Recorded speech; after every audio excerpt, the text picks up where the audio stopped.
లేకపోతే ఈరోజు మనం ఇట్లా సహవాసంగా ఉండేవాళ్ళం కాదు. మన యొక్క నిరీక్షణ కూడా ఉండేది కాదు. ఈ విధంగా మనము గ్యాదర్ అయ్యే వాళ్ళమే కాదు. నిజంగా మనకి ఈరోజు ఆలోచిస్తే ఆయన మృత్యుంజయుడుగా లేచి ఉన్నాడు కదా. ఈ లోకంలో చాలామంది ఉన్నారు కదా, గొప్ప గొప్ప వేదాంతులు, పండితులు, రాజులు, చక్రవర్తులు అందరూ కూడా చనిపోయినారు. కానీ వాళ్ళు సమాధిలోనే ఉన్నారు కదా.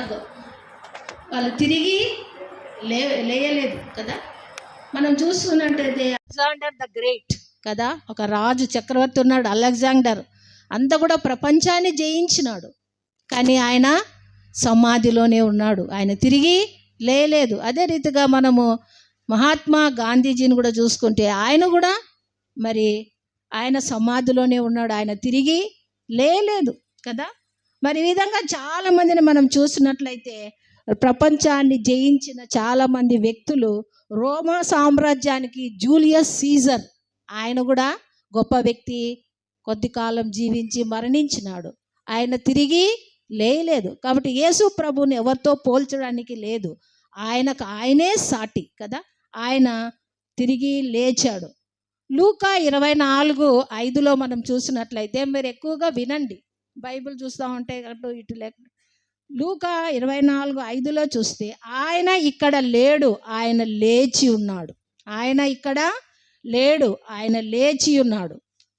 కాబట్టి ఆయన ఓ మరణమా నీ ముల్లు ఎక్కడ అని ఆయన ఓ మరణమా నీ ముల్లు ఎక్కడ, మరణమును గెలిచిన రోజు ఇది, మరణాన్ని గెలిచిన రోజు ఈరోజు. ఈ విధంగా ఏంటి పునరుత్థానము అంటే ఏంటి, పునరుత్థానంలో యొక్క ప్రత్యేకత ఏంటి అని మనం చూసినప్పుడు, మరి పునరుత్థానము ఆయన తిరిగి లేచిన రోజు. ఆయన 2000 సంవత్సరం క్రితం ఆయన తిరిగి లేచాడు.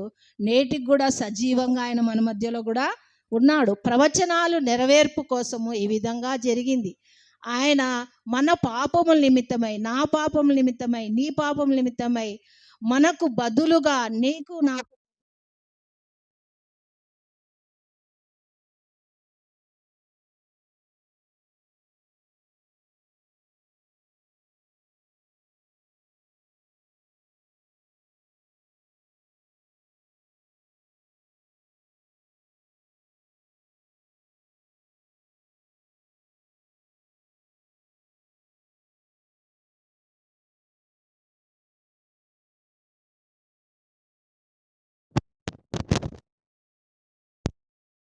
రాయి దొరిలింపబడి ఉన్నట్లుగా మనం చూస్తున్నాం. ఖాళీ సమాధి అని రాయబడినట్లుగా చూస్తాం. నిజంగా యేసు ప్రభు మరణాన్ని గెలిచి, సమాధిని గెలిచి, సమస్తాన్ని జయించి ఆయన విజయుడుగా తిరిగి లేచాడు. ఈ విధంగా అనేక మంది మనము చూస్తే హిస్టరీలో, చరిత్రలో చూస్తే చాలా మంది యొక్క మరి సమాధులు, వాళ్ళు సమాధిలోనే ఉన్నారు. అందుకే వారి యొక్క జీవితం ముగిసిపోయింది. కానీ దేవుడు తిరిగి లేయడం ద్వారా, యేసుక్రీస్తు ప్రభు తిరిగి లేయడం ద్వారా మనకు నిరీక్షణ దేవుడు కల్పించినాడు. మనం చనిపోయినా కానీ ఆయనతో ఉంటామనే నిరీక్షణ మనకి ఇచ్చాడు. క్రైస్తవులకు ఎవరైతే యేసుక్రీస్తు ప్రభువును ఆయన సొంత రక్షకుడుగా అంగీకరించిన వాళ్ళు మాత్రమే ఇది చెప్పగలుగుతారు.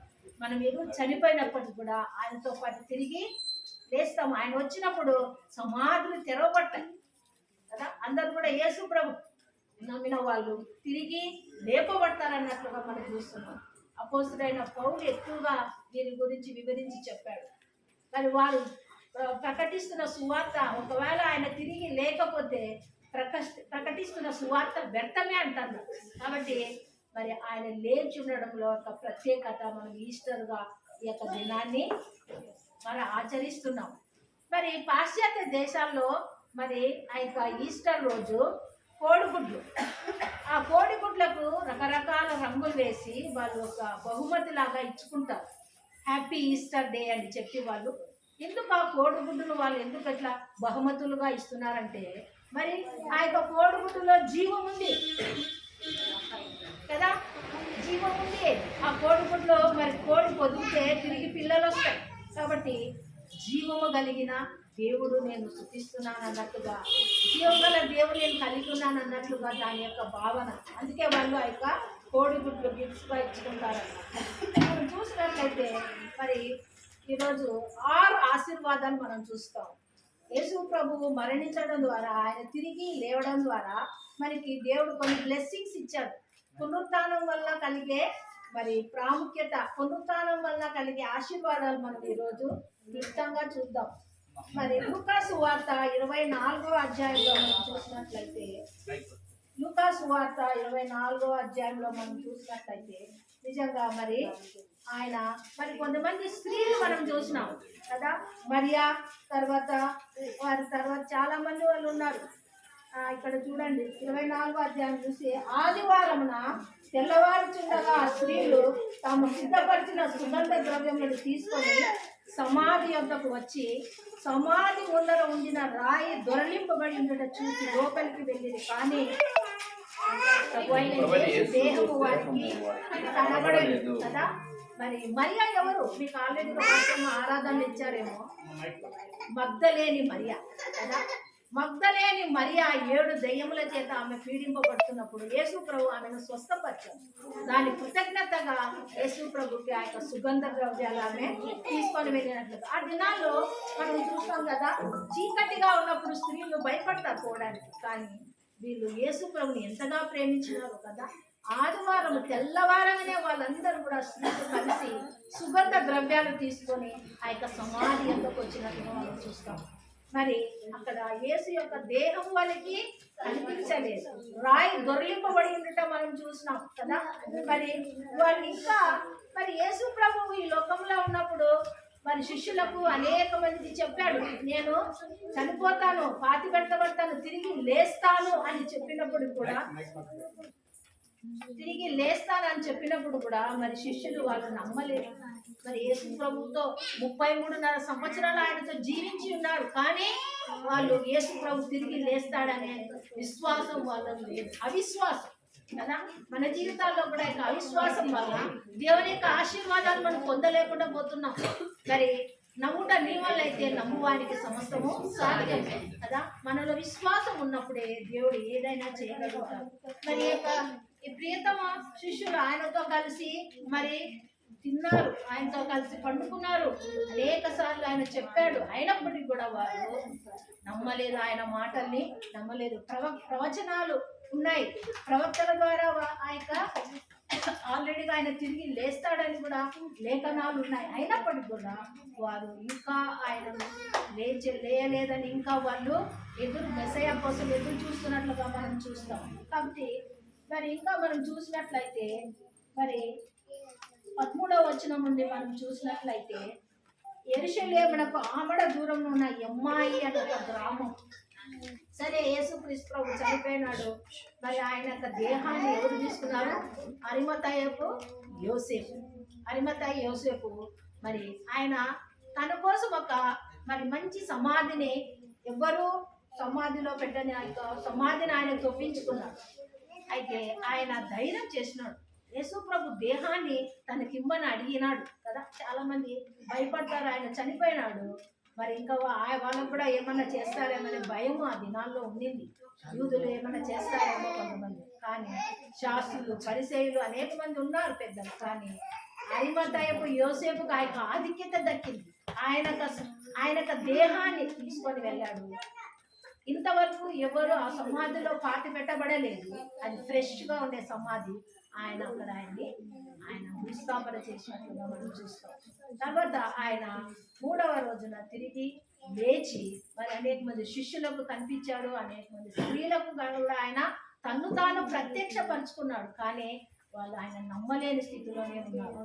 ఆ విధంగా ఉన్నప్పుడు ఆయన ఎమ్మాయి గ్రామంకి 2 వ్యక్తులు ఆవిడ దూరంలో ఉన్న ఎమ్మాయి అనే గ్రామమునకు వెళ్తా ఉన్నారు. 2 ఎమ్మాయి అనే గ్రామానికి వెళ్తా ఉన్నారు.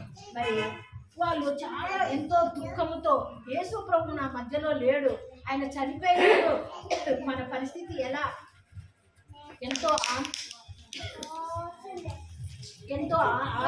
ఆందోళనలో ఉన్నారు వాళ్ళు. మరి ఎట్లా మనం జీవిస్తాం, ఆయన మన మధ్యలో లేడని వాళ్ళు ఆ జరిగిన సంగతులన్నీ గురించి సంభాషణ చేసుకుంటూ 2 వ్యక్తులు ఎమ్మాయి గ్రామం గుండా వెళ్తా ఉన్నారు కదా. మరి యేసు ప్రభువుకి వాళ్ళ యొక్క పరిస్థితి అర్థమైంది కదా. ఆయన మన యొక్క హృదయ రహస్యాలు ఆయన ఎరిగిన దేవుడు. నిజంగా వాళ్ళు ఎంతో దుఃఖంలో ఉన్నప్పుడు నిజంగా యేసు క్రీస్తు ప్రభువు యేసు తానే దగ్గరకు వచ్చి వారితో కూడా నడిచాను. ఆ ఇద్దరు ఎమ్మాయి గ్రామం పోతున్న ఇద్దరు వ్యక్తులతో ఆయన కూడా నడిచి వెళ్ళడానికి ఇష్టపడినాడు. యేసు ప్రభు వాళ్ళతో కూడా నడిచాడు కదా. కాబట్టి ఆయనతో కూడా నడిచినట్లుగా మనం చూస్తాం. నిజంగా శ్రమల్లో దుఃఖంలో ఉన్నప్పుడు, మరి నిరాశ నిస్పృహల్లో ఉన్నప్పుడు ఆయన మనతో కూడా ఉండే దేవుడుగా ఉన్నట్లుగా మనం చూస్తాం. ఆయన మనల్ని ఒంటరిగా విడిచిపెట్టే దేవుడు కాదు కదా. ఆ ఇద్దరు ఎమ్మాయి గ్రామం కూడా వెళ్తున్న ఇద్దరు వ్యక్తులు, వాళ్ళలో అనేక సందేహాలు ఉన్నాయి, అనుమానాలు ఉన్నాయి. వారు ఎంతో దుఃఖముఖులై ఉన్నారు. యేసు ప్రభు వారితో లేనందుకు వాళ్ళు ఎంతో, మరి మన యొక్క పరిస్థితి ఏంటి, మరి ఆయన మన మధ్యలో లేడు కదా అని ఎంతో మరి కృంగిపోయిన స్థితిలో వాళ్ళు వెళ్తున్నప్పుడు యేసు ప్రభు వారితో కూడా నడిచినట్లుగా మనం చూస్తాం. ఈరోజు మొదటి బ్లెస్సింగ్ ఏంటంటే, ఈ యొక్క పునరుత్థాన దినంలో మొదటి బ్లెస్సింగ్, ఆయన మనతో కూడా ఉన్నాడు. ఆయన మనకు తోడై ఉన్నాడు. ఆయన తోడుగా ఉన్నాడు. మోషే అంటాడు, మరి యెహోవాని ఏమంటాడు, నీవు నాతో కూడా రాకపోతే నేను ముందుకు వెళ్ళను, నీ సన్నిధి నాకు తోడుగా ఉండాలని ఆయన మరి బతిమాలినట్లుగా మనం చూస్తాం. మోషే ఆయన ఇశ్రాయేలు ప్రజల్ని నడిపించిన గొప్ప నాయకుడు. మరి ఆయన అంటాడు, నాకు తోడుగా రాకపోతే, నీ యొక్క సన్నిధి నాకు లేకపోతే నేను ముందుకు సాగి వెళ్ళను అన్నాడు కదా. దేవుడు మనకు తోడుగా ఉండడము మనకి చాలా అవసరమైంది కదా. యేసేపుకు దేవుడు తోడై ఉన్నాడు. అనేక మంది వ్యక్తుల జీవితాల్లో చూస్తే మనము ఆయన తోడై ఉన్నాడు. ఈరోజు దేవుడు నీకు భయపడద్దండి, నేను నీకు తోడుగా ఉన్నానని అభయం ఇస్తున్నాడు. మనకి తోడుగా ఉండే దేవుడు, మనకు తోడై ఉన్నాడు. సదాకాలం మనతో కూడా ఉండే దేవుడుగా మనం చూస్తున్నాం. అదే రీతిగా వాళ్ళు ముందుకు సాగి వెళ్తున్నారు. అయితే వారు ఆయనను గుర్తుపట్టలేకుండా వారి కన్నులు మూయబడెను. ఆయన, మీరు నడుచుచు ఒకరితో ఒకరు చెప్పుకొనుచున్న ఈ మాట లేవని అడగగా వారు దుఃఖముఖులై నిలిచిరి. మరి వాళ్ళ సంభాషణ అట్లానే వెళ్తా ఉంది. యేసు ప్రభు కూడా వాళ్ళతోనే వెళ్తానే ఉన్నాడు. కానీ ఒకరు వాళ్ళు చెప్పుకుంటూ వాళ్ళు దుఃఖముఖులైరి, దుఃఖముతో ఉన్నారు. ఆయన ఆదరణ కలిగించే దేవుడు. రెండో బ్లెస్సింగ్స్ ఏంటంటే, పునరుత్థానం వల్ల కలిగే ఆశీర్వాదం రెండోది ఏంది, ఆదరణ. ఆయన మనల్ని ఆదరించే దేవుడు కదా. మనుషుల యొక్క ఆదరణ కొంత టైమే ఉంటుంది, కానీ దేవుడిచ్చే యేసు ప్రభు మనకిచ్చే ఆదరణ ఎల్లకాలం కూడా ఉంటుంది. ఆయన మనకు ఆదరణకర్తగా ఉన్నట్లుగా మనం చూస్తాం. నిజంగా ఆయన మరి ఆదరించే దేవుడుగా ఉన్నాడు కదా. మరి మగ్దలేని మరియా, మరి ఆయన మొదటిలేసి మరి ఆయన ఖాళీ సమాధిని చూసి ఆమె ఎంతో, నా ప్రభువుని ఎవరో ఎత్తుకొని పోయినారని ఆమె ఏడుస్తూ వెళ్తూ ఉంటుండగా, మరి యేసు ప్రభు ఆమెకు మొట్టమొదటగా తను తిరిగి లేచిన తర్వాత ప్రత్యక్షపరుచుకున్నట్లుగా మనం చూస్తాం. మరియా ఆయన్ను గుర్తుపట్టలేదు. మరి యేసు ప్రభు ఏమన్నాడు, మరియా అన్నాడు. ఎప్పుడైతే మరియా అంటనే యేసు ప్రభు యొక్క స్వరము ఆమెకి గుర్తుపట్టింది కదా. వెంటనే రబ్బుని అన్నట్లుగా మనం చూస్తాం. మరి నేను ఇంకా పైకి పరలోకానికి వెళ్ళలేదు కాబట్టి నన్ను ముట్టద్దని చెప్పినాడు. నిజంగా యేసు ప్రభు ఎక్కువగా మరియను ప్రేమించాడు, మరియా యేసు ప్రభుని ఎక్కువగా ప్రేమించింది. నిజంగా స్త్రీలకు మొట్టమొదటగా మరియకు, మగ్దలేని మరియకు దేవుడు మొట్టమొదటిసారి తిరిగి లేచిన తర్వాత తనకి కనబడినట్లుగా మనం చూస్తాం. మరి ఆమె ఎంతో హ్యాపీగా ఫీల్ అయింది నిజంగా కదా. ఆమె గంతులు వేస్తూ మరి అక్కడికి వెళ్ళి పేతురు, యోహాను శిష్యులతో వెళ్ళి, మన ప్రభువు లేచి ఉన్నాడు, ఆయన తిరిగి లేచి ఉన్నాడు, ఇప్పుడే నేను సాక్షాత్తుగా చూశాను ఆయన అని చెప్పినప్పుడు మరి వాళ్ళలో కొంతమంది నమ్మినారు, కొంతమంది యేసు ప్రభు నమ్మలేదు కదా. నిజంగా మరి యేసు ప్రభు మరియను ఆదరించినట్లుగా చూస్తాం. ఆయన యేసు ప్రభు కోసం ఆమె పడుతున్న ఆ యొక్క తాపత్రయం ఎంతో గొప్పది. ఎందుకంటే అంతగా యేసు ప్రభుని ఆమె ప్రేమించింది కదా. మరి ఆమెను ఆదరించినట్లుగా ఈరోజు కూడా నువ్వు ఎటువంటి పరిస్థితుల్లో ఉన్నప్పుడు కూడా, క్లిష్ట పరిస్థితుల్లో ఉన్నప్పుడు కానీ, మరి ఏ సమస్యతో పోరాడుతున్నావేమో కానీ దేవుడు నిన్ను ఆదరించే దేవుడుగా ఉన్నాడు. రెండో బ్లెస్సింగ్ ఏంటి, ఆదరణ. తర్వాత మరి ఆ విధంగా వాళ్ళు వెళ్తూ వచ్చారు.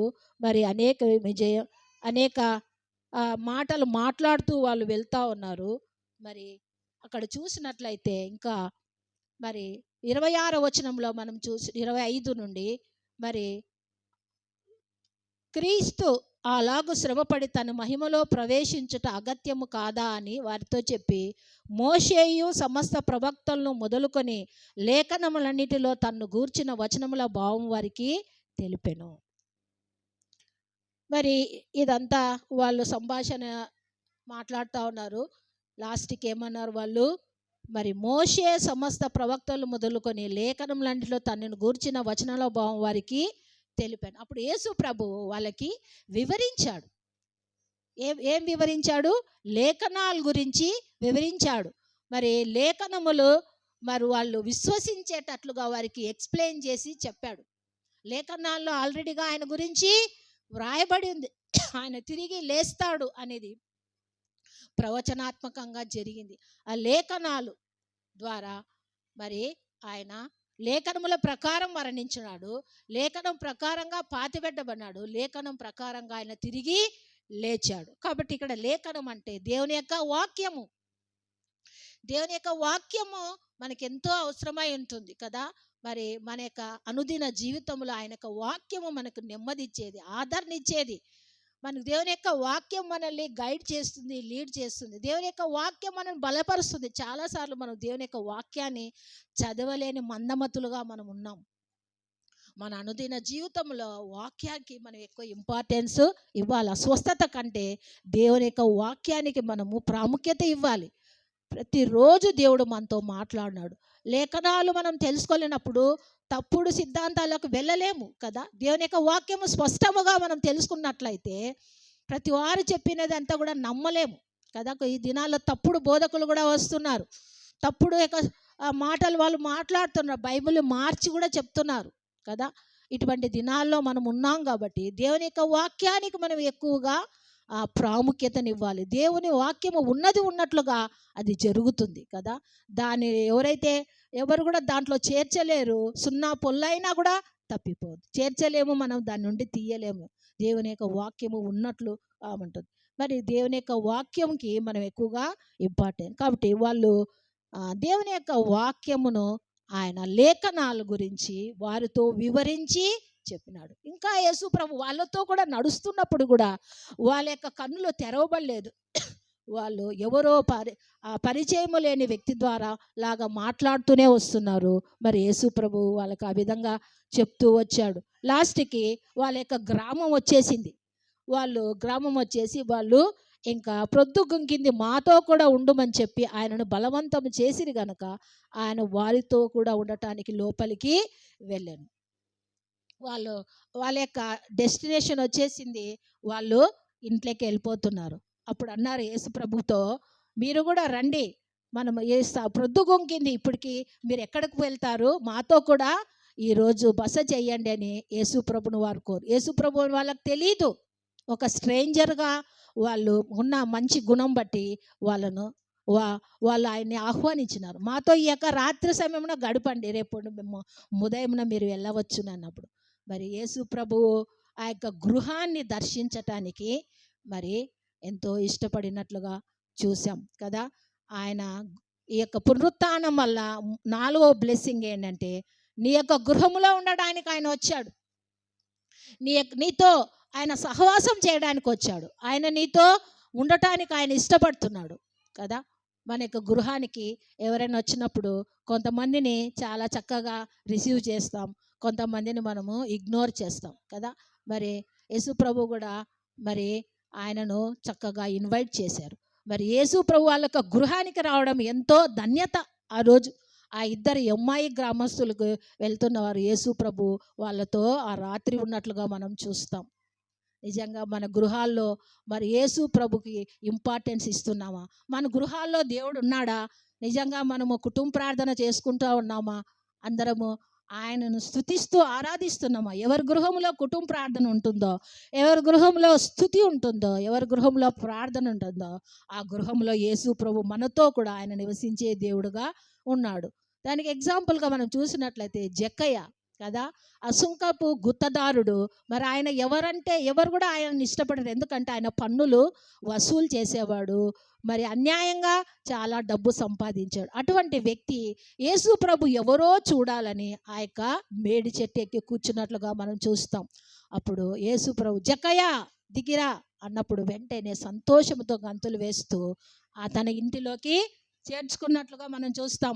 అక్కడ ఉన్న చాలామంది ఆయన్ని విమర్శించారు. ఈ పాపాత్మని ఇంటికి పోతున్నాడు, ఈయన పాపులతో సహవాసం చేస్తున్నాడు. ఎవరు అంతవరకు జక్కయ్య ఇంటికి ఎవరు రాలేదు. ఎందుకంటే ఆయన పన్నులు వసూలు చేసే వ్యక్తి, మరి కఠినముగా పేదవారి ఎడల కూడా ఆయన కఠినముగా వ్యవహరించేవాడు. మరి యేసు ప్రభు ఆ ఇంటికి వచ్చినప్పుడు ఆ ఇంటికి రక్షణ వచ్చింది కదా. జక్కయ్య మరి రక్షింపబడినట్లు, ఇదిగో నేను 4 గంటలు తిరిగి చెల్లిస్తానని తన యొక్క ఆ యొక్క వ్యయం చేశాడు కదా. అక్కడ ఉన్న డబ్బులంతా కూడా పంచిపెట్టేసినట్లు ఎట్లా జరిగింది? యేసు ప్రభు ఆ గృహాన్ని దర్శించడం ద్వారా అతని జీవితము మారినట్లుగా చూస్తున్నాం. ఒక క్రొత్త జీవితం అతనికి వచ్చినట్లుగా మనం చూస్తాం. యేసయ్య మన గృహాల్లో ఉండడం మనకి ఎంతో అవసరం కదా. మరి ఆయన ఇన్వైట్ చేయాలి మనం కదా. ఆయన ఫోర్స్ఫుల్గా మన ఇంటికి రాడు, మనము ఆయన ఏం చేయాలా? ఇన్వైట్ చేయాలి. మన గృహాల్లో ప్రార్థన జరుగుతూ ఉండాలి, మన గృహాల్లో వాక్య పరిచర్య జరుగుతూ ఉండాలి కదా. మరి అప్పుడే ఇతరులు వీరు క్రైస్తవులు అని తెలుసుకోగలుగుతారు. మన కుటుంబ ప్రార్థన ద్వారా ఇరుగు పొరుగు వాళ్ళు నిజంగా మరి వీళ్ళలో ఏదో ఒక ప్రత్యేకత ఉంది, వీళ్ళలో ఏదో ఒకటి రహస్యం ఉందని వాళ్ళు మన ఇంటికి కూడా వచ్చే అవకాశాలు ఉన్నాయి. అనేక మంది రక్షింపబడే అవకాశము ఉంది. కాబట్టి ఈ యొక్క ఫస్ట్ వన్ మనం చూస్తే ఆయన యొక్క తోడుగా పునరుత్థానం వలన మనము నీకు నాకు ఆయన తోడుగా ఉన్నాడు. రెండవది ఆయన నిన్ను నన్ను ఆదరించే వ్యక్తిగా ఉన్నాడు. మూడవది లేఖనం విశ్వసించేటట్లుగా, లేఖనం మీద మనము నమ్మకం ఉంచేటట్లుగా. నాలుగవది ఆయన గృహంలో ఉండడానికి, గొప్ప రక్షణనివ్వడానికి ఆయన వచ్చాడు.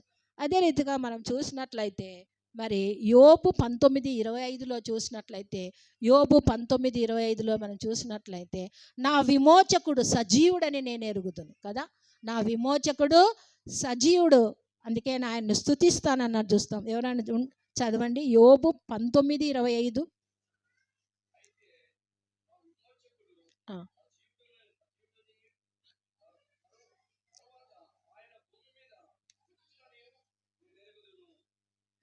కదా.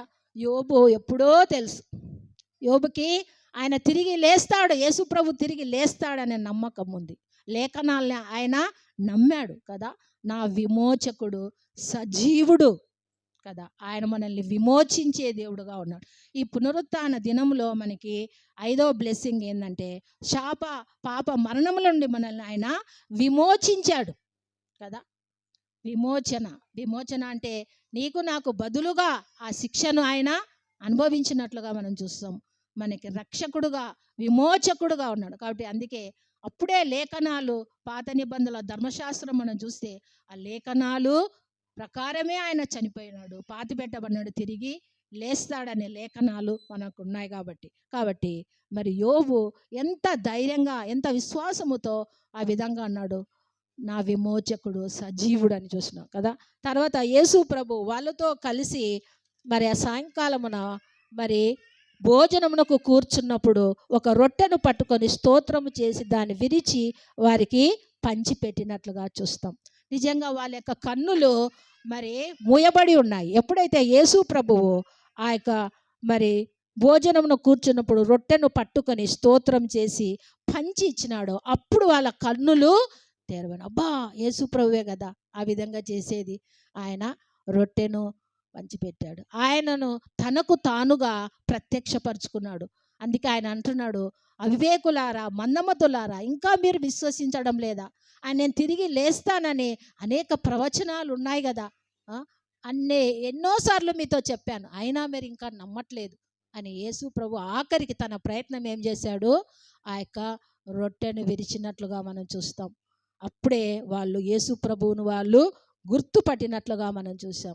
నిజంగా చాలాసార్లు మనం కూడా మనతో కూడా ఉన్నాడు, మన చుట్టూ ఉన్నాడు, మనలో ఉన్నాడు, కానీ ఆయన యొక్క ప్రెజెన్స్ను, ఆయన యొక్క సన్నిధిని మనము గ్రహించలేకుండా ఉన్నాము. ఎందుకంటే ఉదయం లేచి నుండి రాత్రి వరకు మనకు ఏమి తిందుమా ఏమి తాగుదుమా ఇవే మనకి యాత్రా జీవితంలో ఉన్నాయి. అందుకే ఆయన మనము గుర్తుపట్టలేం కదా. ఎప్పుడు మనం గుర్తుపట్టగలుగుతాం? ఆయనతో సన్నిహిత సహవాసం కలిగి ఉన్నప్పుడు, ఆయనతో మన యొక్క సహవాసం ఉన్నప్పుడు, మొట్టమొదటగా ఆయనకు ప్రాముఖ్యత ఇచ్చినప్పుడు మనం ఆయన యొక్క సన్నిధిని మనం గ్రహించగలుగుతాము. లేకపోతే ఆయన సన్నిధి మన మధ్యలో ఉన్నట్లుగా మనము గ్రహించలేము కదా. క్లోజ్గా ఆయనతో ఉన్నప్పుడే ఆయన సన్నిధిని మనము ఫీల్ అవుతాం. దేవుడు నిశ్చయముగా నా మధ్యలో ఉన్నాడని మనం చెప్పగలుగుతాం కదా. కాబట్టి ఆయన వాళ్ళకి మరి ఈ యొక్క రొట్టెను ఆ యొక్క పంచి పెట్టడం ద్వారా వాళ్ళ యొక్క కన్నులు తెరవబడి ఆయనను గుర్తుపట్టిరి. అంతటా ఆయన వారికి అదృశ్యమాయను. ఈ విధంగా ఆయన కనపడుతూ వచ్చాడు. ఇంకా మనం చూసినట్లయితే మనం యొక్క యోహాను సువార్తలో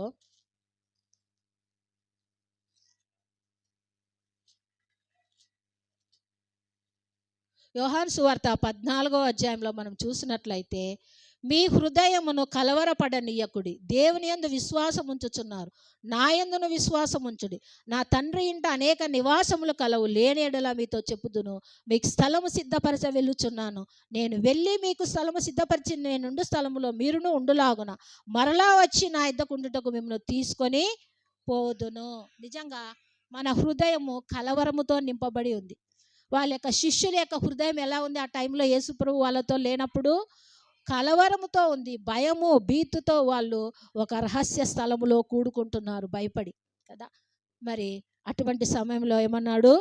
కలవరపడవద్దు, దేవుని యందు విశ్వాసముంచు, నేను మీకు స్థలము సిద్ధపరచ వెళ్ళుచున్నాను, నేనుండు స్థలములో మీరును ఉండులాగున తిరిగి నేను మళ్ళీ వస్తాను కదా. అదే మన యొక్క నిరీక్షణ. ఆయన తిరిగి రాబోతున్నాడు సెకండ్ టైం కదా. ఇప్పుడు ఎక్కడికి వెళ్ళాడు? మన కోసము ఆయన స్థలమును సిద్ధపరచాడు. మన కొరకు ఆయన మరి భవనాలు కట్టడానికి, రాజ భవనాలు కట్టడానికి ఆయన వెళ్ళినాడు. ఒక్కొక్కరికి ఒక ఇల్లు కట్టడానికి ఆయన వెళ్ళాడు. ఎందుకంటే అదే పర్మనెంట్ ప్లేస్. భూలోకంలో ఎంతకాలం జీవించినా ఒక రోజు తప్పకుండా మనము చనిపోతాం కదా. ఇది అశాశ్వతం. కానీ ఈ అశాశ్వత లోకాని కోసం మనము ఎంతగానో తాపత్రయపడతా ఉన్నాం కదా. మనము నిత్యము ఉండే ఆ నిలువర పట్టణానికి దేవుడు మనల్ని అర్హులుగా చేసినారు. ఎవరైతే ఆయన విశ్వాసం ఉంచుతారో, ఆయన లేఖనాలందు విశ్వాసం ఉంచుతారో, ఆయన తిరిగి లేచాడు, ఆయన సజీవుడని ఎవరైతే విశ్వసిస్తారో వారు ఆయనతో కూడా రాజ్యం వెళ్తారు. ఆయన తిరిగి మనకి ఆయన పరలోక రాజ్యములో మనతో కూడా ఉండాలని, మనందరితో కలిసి ఉండాలని ఆయన ఇష్టపడుతున్నాడు. కాబట్టి మనకి ఏమి ఈరోజు ఆయన ప్రామిస్ చేస్తున్నాడు? పరలోకములో ఆయనతో కూడా ఉండటానికి దేవుడు మనల్ని అర్హులుగా చేస్తున్నాడు. కాబట్టి కలవరపడద్దండి, మీ హృదయము వెరవనీయద్దండి, దేవుని యందు విశ్వాసం ఉంచు, నేను వెళ్ళి మీకు స్థలము సిద్ధపరుస్తాను, నేను ఎక్కడుంటానో మీరు నాతో కూడా ఉంటారు అని శుభప్రదమైన నిరీక్షణ ఈ యొక్క పునరుత్థానం దినం దేవుడు మనకి అభయాన్ని ఇస్తున్నాడు, షూరిటీ ఇస్తున్నాడు. మీరు నాతో కూడా ఉంటారు కదా. ఆ దొంగ మరి యేసుక్రీస్తు ప్రభుకి ఇరువైపులా ఇద్దరు దొంగలను, బంటుపోటు దొంగల్ని ఆయన సిలువ వేసినప్పుడు కుడివైపున దొంగ ఏమన్నాడు? ఈ రాజ్యంలో నన్ను జ్ఞాపకం చేసుకో. అండ్ దట్ మూమెంట్, అదే సమయానికి ఏమన్నాడు యేసు ప్రభు? ఆన్ ద స్పాట్, నువ్వు నాతో కూడా ఇప్పుడే పరదైసులో ఉంటావు. ఎంత గొప్ప నిరీక్షణ కదా. ఆయనతో కలిసి ఉండే భాగ్యాన్ని దేవుడు మనకు యుగయుగములు, ఒకరోజా యుగయుగములు ఆయనతో కలిసి ఉండే ధన్యతను మనకి ఇవ్వబోతున్నాడు. కాబట్టి ఆయన తిరిగి లేయడం వల్ల ఆయన మరణము, అందుకే మనం గుడ్ ఫ్రైడే అంటున్నాం, మంచి శుక్రవారం అంటున్నాం. ఎందుకు మంచిది? ఆయన చనిపోకపోతే మనకి పరలోక రాజ్యంలో స్థలము లేదు. ఆయన చనిపోకపోతే మనకి నిరీక్షణ లేదు. ఆయన చనిపోకపోతే మన పాపముల నుండి విముక్తి మనకి ఉండేది కాదు. అందుకే మంచి శుక్రవారము, శుభ శుక్రవారం అని మనం కది. మరి అందుకే ఆయన అనేక మంది ఆయన గురించి ఏడుస్తూ ఉంటే ఏమన్నాడు ఆయన? నా కోసం ఏడవద్దండి, మీ పిల్లల కోసం ఏడవండి కదా. మనకు దుఃఖమే. ఆయన యొక్క ప్రాణ త్యాగాన్ని మనం చూసుకున్నట్లయితే ప్రతి ఒక్క శరీరంలో ఉన్న ప్రతి గాయము ఆయన మన కోసం అర్పించుకున్నాడు. తల అన్నీ కూడా మీకు తెలుసు కదా. ఆయన శరీరం అంతయు ఎట్లయింది? నలగగొట్టబడింది. యెషయాలో మనం చూస్తే ఆయన మన అతిక్రమం నిమిత్తమై ఆయన గాయపరచబడ్డాడు కదా. ఆయన పొందిన దెబ్బల చేత మనకు స్వస్థత కలిగింది. కాబట్టి ఒకవైపు దుఃఖమే, కానీ మనకి మంచి దినం. ఆయన చనిపోవటం ద్వారానే మనకి రక్షణ. తన్ను తానే అర్పించుకున్నాడు. ఆయన యూదులు ఎవరు సిలువ వేసిరి, కానీ ఆయన ఆయన స్వయంగా ఆయన మన కోసం మరణించటానికి ఆయన విల్లింగ్గా ఉన్నాడు కదా. ఆనాటి యూదులు సిలువ వేశారని మనం పాట పాడుతున్నాం మేము సిలువనికి, కానీ ఆయన తప్పక మరణించక తప్పదు. ఆయన మరణిస్తేనే మనకి రక్షణ కదా. ఆయన వదకు తేబడి గొర్రెపిల్ల వలె మౌనముగా ఉన్నట్లుగా మనం చూస్తాం. ఆయన తన సింహాసనాన్ని వదిలి మన కోసము దీనుడుగా, రిక్తుడుగా, దాసుని స్వరూపాన్ని ఆయన ధరించుకున్నట్లుగా మనం చూస్తాం. మరి అంత గొప్ప దేవుడు మన కోసం ఆయన తన యొక్క మరి శరీరాన్ని మనకి అప్పగించుకున్నట్లుగా మనం, ఆయన ఎట్లా దేవుడుగా మరణించాలి. ఆయన మానవ ఆకారములో మనలాగే నొప్పి, బాధతో, దాహముతో ఆయన సిలువలో వ్రేలాడినట్లుగా మనం చూస్తాం. ఆయన 100% దేవుడు, 100% మానవుడు. ఆయన సగం సగం కాదు. ఆయన 100% మానవుడు, 100% దేవుడు ఆయన కదా. మరి మానవ శరీరంలో ఆయన బాధపడినాడు. దేవుడుగా బాధపడిండొచ్చులే అని కాదు, మానవ శరీరంలో మనలాగే తన శరీరంలో ఆయన మన కోసము తన్ను తాను అర్పించుకున్నాడు. ఎందుకు? మనల్ని విమోచించటానికి, మనల్ని మరి ఆయనతో కూడా ఉండటానికి, నిత్యము ఆయనతో కూడా ఉండటానికి దేవుడు ఆ విధంగా ఉన్నాడు. మరి ప్రకటన 1:18 మనం చూస్తే, ప్రకటన 1:18 ఎవరైనా చదవండి.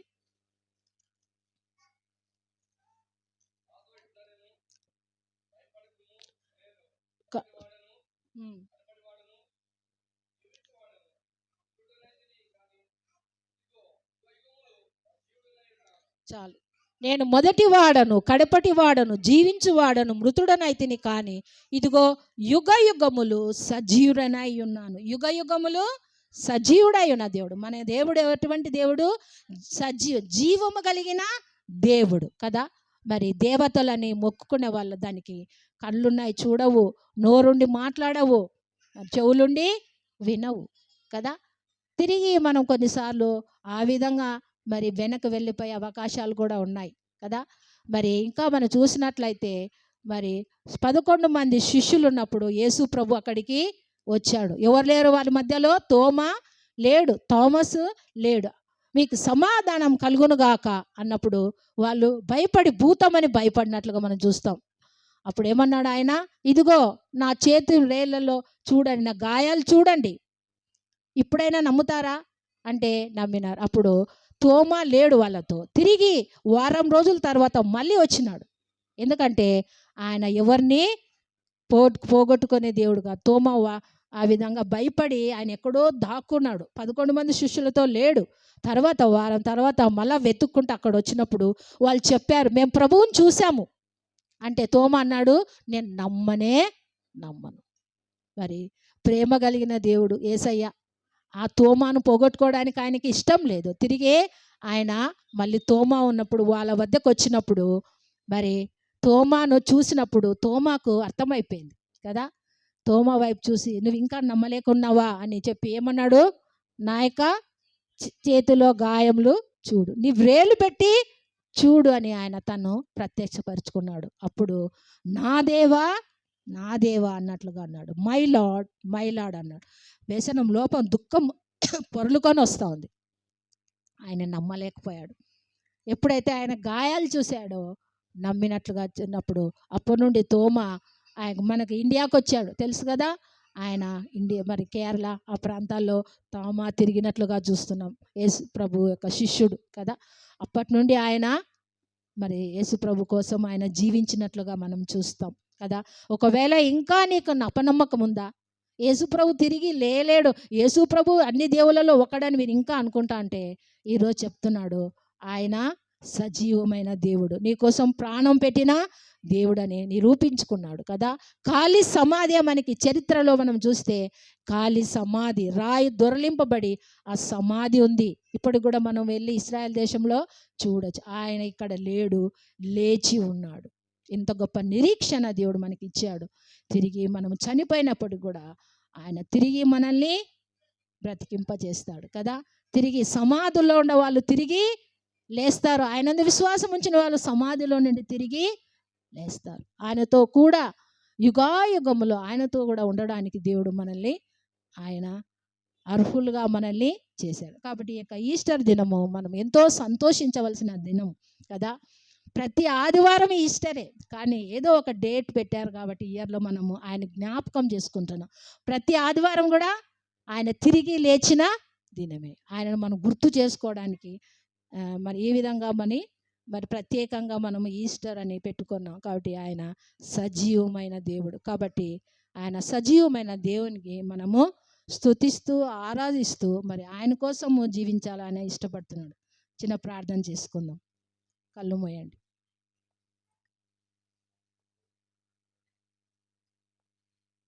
అందరు 1 మినిట్ కళ్ళు మూయండి, అటు ఇటు చూడొద్దండి. ఇంతవరకు దేవుని యొక్క వాక్యాన్ని మనం విన్నాం. సజీవమైన దేవుడు మన మధ్యలో ఉన్నాడు. ఆయన తిరిగి లేచి ఉన్నాడు. ఆయన ఇక్కడ లేడు, తిరిగి లేచి ఉన్నాడు. మరి ఇంకా నువ్వు సమాధుల్లో వెతుకుతా ఉన్నావు ఆయన్ని. మృతులే వెతుకుతారు, సజీవులు కాదు కదా. మృతులలో నువ్వు ఆయన వెతుకుతున్నావా? ఆయన లేచి ఉన్నాడు. ఆయన సజీవమైన దేవుడు, గొప్ప దేవుడు. చాలాసార్లు ఆయన మనము మృతులలో వెతుకుతా ఉన్నాం, సమాధుల్లో వెతుకుతా ఉన్నాం. మన యొక్క క్రైస్తవ జీవితానికి పునాది పునరుత్థానమే. మన క్రైస్తవ జీవితానికి ఏంటి నాంది? Resurrected lord. పునరుత్థానమే మనకు బేసిక్. మన విశ్వాసానికి బేసిక్ ఏంది? పునరుత్థానం. విశ్వాసులుగా, ఒక క్రైస్తవులుగా మనము దేవుడు ఒక నిరీక్షణ మనకి ఇచ్చాడు. నిరీక్షణ లేని ఇతరుల వల్లే మీరు ఏడవద్దని అంటున్నాడు. నిరీక్షణ, హోప్, గుడ్ హోప్, మంచి నిరీక్షణ దేవుడు మనకి ఇచ్చాడు. ఎటువంటి స్థితిలో ఉన్నావు ఈరోజు? ఇంకా యేసు ప్రభు మరి ఇంకా నమ్మలేని స్థితిలో ఉన్నావా? ఆయన తిరిగి గాయాలు రేపే స్థితిలో ఉన్నావా? లేకపోతే యేసు ప్రభుతో కలిసి జీవిస్తూ ఉన్నావా?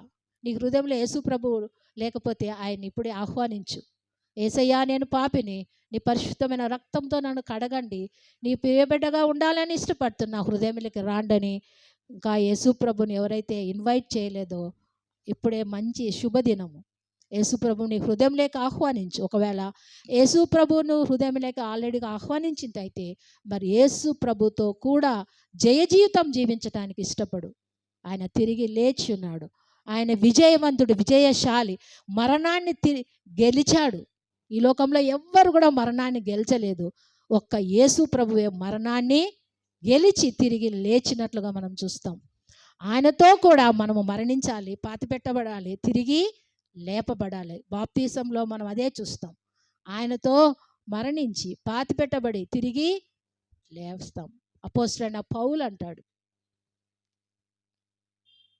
వారి సువార్త ప్రకటిస్తున్నాను, నశించు వారికి బెర్రితనముగా ఉందని నమ్మిన వారు. హల్లెలూయా. 14వ తారీఖు నుంచి స్టార్ట్ అయినాయి కదా. నేను ఆదివారం నుంచి మామూలుగా అంటే కొంతమంది 6 గంటల నుంచి 6 గంటల వరకు ఉంటారు. కొంతమంది ఎవరెవరు తీర్మానం ఎట్లా చేసుకుంటే అట్లా ఫాస్టింగ్ ప్రేయర్ చేస్తూ వస్తున్నారు. కానీ దేవుడు నాకు ఇచ్చిన శక్తిని బట్టి ఏమంటే, నేను ఆదివారం కూడా ఏమాత్రం భోంచేయను. ఖచ్చితంగా సాయంత్రం 6 గంటలకు భోంచేస్తే మళ్ళీ సాయంత్రం 6 గంటల వరకు దేవుడు నాకు ఎంతో శక్తిని ఇచ్చినాడు. మామూలుగా 2016లో నేను ఈ కురుగుంట ప్రాంతానికి వచ్చినప్పుడు 16 మొదలుకొని ఇప్పటి వరకు కూడా ఈ 8 సంవత్సరాలు దేవుడు నన్ను ఎంతగానో హెచ్చించినాడు. ప్రతి సంవత్సరం ఉపవాస ప్రార్థనలు చేస్తున్నా, 40 రోజులు కంటిన్యూగా ఏమాత్రం సోలిపోకున్నట్లుగా దేవుడు నన్ను ఎంతగానో బలపరుస్తున్నాడు. ఈ సంవత్సరం అత్యధిక మేలుతో మళ్ళీ నింపినాడు దేవుడు నన్ను. మామూలుగా అంటే మేము 7 మంది ఉండేవాళ్ళము. 7 మంది కూడా కంటిన్యూగా డ్యూటీ చేసేవాళ్ళము. ఈ మధ్యలో ఏమైందంటే ఫిబ్రవరిలోనే 2 మలుకున్నారు. దాదాపు ఇంకొక ఆమె కూడా శాలరీ రాలేదని ఏమో రాలే. కానీ మేము నలుగురే కూడా తెల్లారుజామున 4 గంటలు మొదలుకొని సాయంత్రం 6:30, 7 వరకు కూడా ప్రతి ఉపవాస ప్రార్థనలో దేవుడు ఆండాలు దించే విషయంలో ఏది కూడా ఎప్పుడు కూడా నేను సోలిపోకున్నట్ల దేవుడు బలమైన శక్తినిచ్చి ఈ ఉపవాస దినాలు నన్ను ఎంతగానో బలపరిచినాడు. ఈ చిన్న సాక్ష్యం దేవుడు దీవించును గాక. వచ్చిన వాళ్ళందరికీ వందనాలు. నైనా నాకైతే ఈ నూతన సంవత్సరంలో ఈ నెల 40 రోజులు ఎట్లా అనకుండా నా తండ్రి నాకు సహాయం చేసినాడు, ఆరోగ్యం ఇచ్చినాడు, బలపరిచినాడు. ఏది నీకు ఇష్టమో అది నీకు కావాలని నేను ఇస్తానని ఇచ్చినాడు తండ్రి ప్రభా. అంతకంటే గొప్ప భాగ్యం నాకు ఏది ఉంది నైనా. నా తండ్రి నా పిల్లల్లో కానీ నా కుటుంబంలో కానీ ఏ ఆటంకరం లేకుండా నడిపించిన నా తండ్రికి కృతజ్ఞత, మహిమ, ఘనత, కీర్తి, ప్రభావములు నా తండ్రికి యేసయ్యకి కలుగును గాక. ఆమేన్. వందనాలు. పాస్టర్కి పాస్టర్ గారికి నా వందనాలు. ఈ గడిచిన నెల మొత్తం నా కుటుంబంలో ఎన్ని శోధనలు వచ్చినా, ఎన్ని ఇరుకు ఇబ్బందులు వచ్చినా దేవుడు ప్రతి విషయంలో నన్ను కాపాడుతూ వచ్చిండు. నా బిడ్డల బలహీనత విషయంలో దేవుడు స్వస్థత ఇస్తూ వచ్చిండు. ఈ నెల మొత్తం మమ్మల్ని పోషించిండు, ఆదరించిండు. మా పని బట్టలు అంతటిలో తోడుగా ఉండు. మేము ప్రార్థనకు రాకపోయినా కూడా నడిపించేటట్లు చేసిండు. ప్రార్థనకు వచ్చి ప్రార్థనలో పాలు పంచుకునేటట్లు చేసిండు. మేము ప్రతి విషయంలో దేవునికి కృతజ్ఞతాస్థుతులు చెల్లించే వారిగా ఉంటున్నాం. ఎప్పుడు కూడా కృతజ్ఞత చెల్లించేవారుగా ఉండాలని ఈ చిన్న సాక్ష్యం దేవునికి మహిమ కలుగును గాక. అయ్యగారికి అమ్మగారికి వందనాలు. ఇక్కడ వచ్చిన వాళ్ళందరికీ వందనాలు. పొద్దున్న ఆరాధనలోన జరిగిండుగా బాగా ఘనంగా బలంగా జరిగిండు దానికి కానీ వందనాలు. అయితే ఈ నెలంతా ఇంట్లో పని ఎక్కువ పని చేసి మళ్ళీ ఏమ్మా ఉపవాస ప్రార్థన చేస్తుందండి, ఏమింటి దగ్గరికి పోయేది, ఆయనకు కొంచెం పని చేసి వచ్చేది, ఇక్కడ పని చేసేది. నేను ఉపాసం 12 గంటల వరకు తినేతలకి ఇంకా ఆయనక నాకు కాళ్ళు చేతులు సోలిపోతుండే తినేస్తుంటే. అంటే ఈ 40 రోజులు అక్కడ అంత పని చేసి 2 ఇంట్లో పని చేసి బట్టలు మడితేసేది, బట్టలు ఆరేసేది, కసువులు ఉడిసేది, సామాన్లు కడిగేది, సందుకాడ బియ్యం కడిగి పెట్టి వస్తుంది కదా, మా కాళ్ళు వస్తుంది కదా చర్చి. కానీ ఏం వస్తుంది పండుకుంటుంది ఆమె ఇష్టమని నేను నా కొడుకు వస్తుంది. 10 ఏమో నా కొడుకు రాలే, పోయినాడు. మీరు వచ్చిన వాళ్ళు అవుతున్నామంట మాకేం తెలియదు. ఇక్కడ వచ్చినాక పిల్లోడు చెప్పినాడు. నాకు ఈ నెలంతా దేవుడు అంటే నాకు నిన్న కొంచెము బేజారు వచ్చిపోయింది. అప్ప దేవుడు ఈ నెలంతా నాకు బాగా పాస్టర్ బాగా ప్రార్థన పెట్టిండు కదా, ఏ దిగులు లేకున్నట్ల, ఏ మనిషికి బాధ లేకున్నట్లు చర్చిలో కూర్చొని వచ్చి తనం తిని పండుకుంటుండు కదా. మళ్ళీ ప్రార్థన అయిపోయి కదా ఎట్లా దినం ఇదే దిగులు పడుకుంటుండు అవుతుంది కదా అనుకుంటూ ఉంటుంటే. అంటే దేవుడు నాకు ఎంతో ఈ నెలంతా వరకు నాకు ఏమే కాళ్ళ నొప్పులు వస్తూ కూడా కాళ్ళు చాలా నస్తూ కూడా పని చేసుకు మళ్ళీ ఇంటికి పారేస్తుంటే, బండ్లు కడిగేది అదంతా చేసుకుంటూ వస్తుంటే ఈ నెలంతా నన్ను బాగా సరస్త్రంగా నన్ను కాపాడిండే దానికి దేవునికి స్తోత్రము. ఇక మీ అందరికీ వందనాలు. మీకు వందనాలు, స్తుతులు, కృతజ్ఞతలు తెలియపరుస్తున్నాను. ఈ యొక్క 40 దినముల ఉపవాస కూడికలోన మరి దేవుని సన్నిధిలో కూర్చొని దేవుని యొక్క వాక్యం వింటూ దేవుని యొక్క ఉన్నతమైనటువంటి జ్ఞానమును నేను నేర్చుకున్నాను అన్నమాట. మరి కుటుంబ విషయంలోనూ మరి ఆత్మీయ జీవితంలోనూ దేవుడు ఈ యొక్క నెలంతటిలోన మరి ఎంతో ఆత్మీయత నేర్పిస్తూ వచ్చాడన్నమాట. ప్రతి విషయంలో కూడా దేవుని సన్నిధిలో విచారణ చేస్తూ ప్రతి విషయాన్ని దేవునికి సమర్పించుకుంటూ ఇప్పటికి కూడా ఇంకొక విషయము, ఇప్పటికి కూడా నాకు జలుబు మరి శరీరంలో కొద్దిగా అస్వస్థత ఉంది. అయినప్పటికీ కూడా మరి మా యొక్క భార్యను పిల్లలు రాలేదు. వాళ్ళు పెద్దబాబుకు కొద్దిగా జ్వరము అట్లా ఉందన్నమాట, రాలేదు వాళ్ళు. అయితే ఏ బలహీనత ఉన్నప్పటికీ దేవుడు తన యొక్క చిత్తానుసారంగా నన్ను నడిపించాడు తన ఆలయంలోకి. ఆయన ఉద్దేశములు, ఆయన యొక్క చిత్తము చాలా గొప్పగా ఉంటున్నాయని నేను తెలుసుకున్నాను దేవునిలో. ఈ చిన్న సాక్ష్యాన్ని దేవుడు దీవించి ఆశీర్వదించుకున్నాడు. వారం నుంచి వారం వరకు దేవుడు ఎంతో కాపాడు. దాన్ని బట్టి దేవుడు చేస్తుంది. పోయిన వారం మైండ్ బాగుండదు, జ్వరం వచ్చి ఎక్కువ గొంతు నొప్పి, తల తిరగడం అలా ఉంది. అంటే మధ్యాహ్నం డ్యూటీకి పోయేటప్పుడు చాలా ఎండలు ఎక్కువ ఉంటాయి అన్నమాట. ఆ టైంలో చాలా తల తిరగడం, బాధపడటం, చాలా ఇబ్బంది పడేవాడు. దేవుని ప్రార్థించాను అనమాట. దేవ ఎందుకు బట్టి ఇలా జరుగుతుంది ప్రభు అంటే, అప్పుడు ఈజీఎఫ్ వాళ్ళు నువ్వు మెసేజ్ తీసుకోవాలి అని చెప్పారు. అప్పుడు ఆయన క్యాన్సిల్ చేసుకున్నారు. నాకు ఇలా బాగాలేదు, నాకు జ్వరం వచ్చింది, ఇట్లా గొంతు నొప్పింది, నేను ఎలా మెసేజ్ తీసుకోవాలని ప్రార్థన చేసి వాళ్ళు చెప్పారు అన్న వాళ్ళకి. అప్పుడు సరే బ్రదర్ వద్దులేదు అన్నారు. అప్పుడు దేవుని అడిగాను, ప్రభు నీ వాక్యం మేము ప్రిపేర్ అయ్యి తీసుకోవాలని టైంలో సైతాన్ని ఏదో ఒకటి మాకు పనిచేస్తున్నాం ప్రభా. సైతాన్ని నామం తొలగించండి. ఇదిగో నెక్స్ట్ వీక్ ప్రార్థన చేస్తూ నెక్స్ట్ వీక్ అలాగే సాక్ష్యం చెప్తూ నీ సన్నిధిలో వాక్యం చెప్పి బిడ్డగా వాడుకో ప్రభా. దేవుని అడిగాను, దేవుడు గొప్ప కార్యం చేసినాను. అందుకు బట్టి చిన్న సాక్ష్యం దేవుడు దీవించారు. మనం దేవుని సన్నిధిలో ఒక వారం అడిగినప్పుడు అది పొందుచున్నామని నమ్మితే దేవుడు ఖచ్చితంగా పొందాడు. అదేవిధంగా ఈ వారం దేవుని సన్నిధిలో ఆయన రావాలి, వాక్యం చెప్పాలని ప్రార్థన చేసుకున్నాను. దేవుడు అదేవిధంగా నడిపించారు. ఈ కొద్ది వాక్యం దేవుడు దీవించింది. ఆమేన్.